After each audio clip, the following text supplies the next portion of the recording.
Shakur Stevenson is falling off.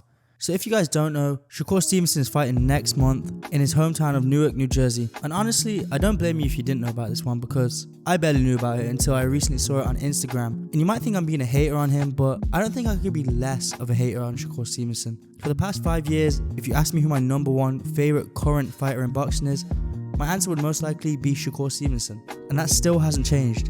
But let's be honest, he isn't pulling in the same numbers as before and isn't as much of a draw, especially compared to the other fighters like Ryan Garcia, Devin Haney and Tank, who, bearing in mind he was in comparison with just a few years ago.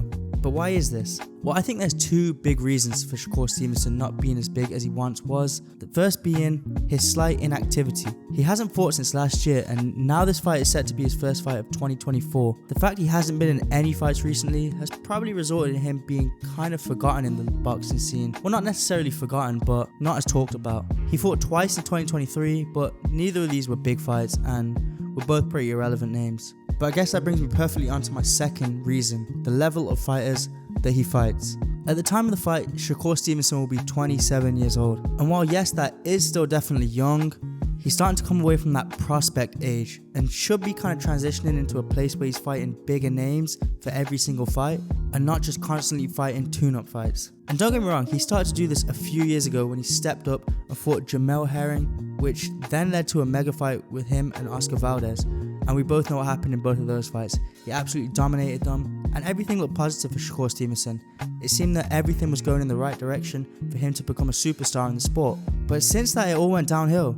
We haven't seen him fight anyone of any relevance since that Oscar Valdez fight. His next fight, for example, is some random dude from Germany with a 12-1 record, who, let's be honest, nobody knows. And yes, this would be cool if he was stepping up and building a resume for himself and he was a little bit younger, maybe working his way up the ranks. But he's Shakur Stevenson, he's a household name at this point.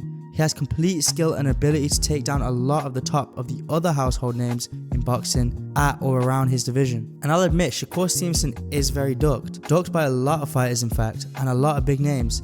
Nobody wants to fight him because he has such a tough, unbeatable style, to be honest. But fighting these lower names are not going to benefit him in any way, or his career, or legacy, at all. I guess that could bring me on to one more reason. I think Shakur Stevenson is making these smaller fights happen because he genuinely cannot land those bigger fights. Like I said before, Shakur Stevenson is very ducked, especially to the unbeaten fight, and there's a possibility you could lose your O facing him. I mean, out of all the prospects, he's one of the only prospects who has not lost a single round in his whole career, which is extremely impressive and just shows the level that he's at. We saw this when he was in negotiations to make a mega fight happen between him and Devin Haney. Devin Haney proposed to give him only 25%, which could be a sign that Devin Haney didn't really want to fight Shakur Stevenson. Even though that is an unfair bet, I do think Shakur Stevenson should have taken that fight, but I can completely understand why he didn't, because that was a 50-50 fight. And Shakur has been chasing Devin and Tank for years, being in the ring after Devin Haney's performance to Lomachenko, and has expressed a desire to fight both fighters multiple times in interviews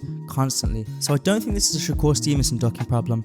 I more so think it's other fighters not wanting to fight him, which in turn leaves him fighting nobodies. So what does he need to do to get back to where he once was? In my opinion, I think he needs to put on a masterclass performance in his next fight, maybe even finish his opponent to prove all of those doubters wrong who say he's boring, and put on an entertaining show, if possible. I think this will get himself back into those conversations of a big fight, and right after this fight, he needs to get back into a stage where he's fighting only top names. And although he may not land those top names like Gervonta Davis, Ryan Garcia, he can't afford to be fighting the kind of names that he's fighting at the moment, and quite frankly, he needs to still be fighting world-class fighters. I think he can continue to build his name up a little bit more and maybe land himself those huge fights that will put him on the pound for pound list, but who knows?